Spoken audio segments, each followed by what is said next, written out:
And a new and exciting initiative that we're doing here in our town is we've invested in our employee wellness. We have an on-site clinic, full service, primary care doctor.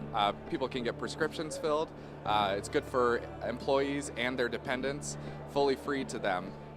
We've got a full service wraparound wellness program. People set their own initiatives, set their own wellness goals, and when they meet them, they get cash. They get cash for getting well. I'm with the Minot City Transit in Minot, North Dakota. We're a very small transit agency currently, but we are in the middle of a very big oil boom. Economically, our state and our area is probably one of the best in the country right now. It's happened so quickly that we've had a difficult time keeping up with the growth, population and geographically wise.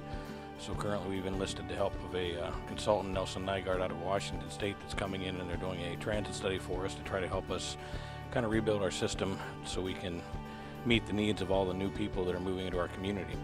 LYNX in Orlando, Florida is really on the cusp of some very exciting things. Not only do we have 2 new BRT extensions, which with our limo line for connectivity, but we also have a new commuter train that's going to be coming in, and all of this is going to be opening in spring of 2014. And as you know, connectivity and being able to transport is the #1 game.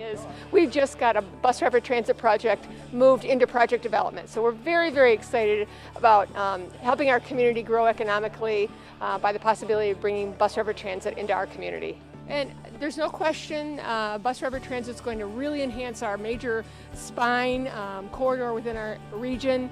And not only will it help us move more passengers, but it'll also help the community grow economically, which is very necessary in the state of Michigan.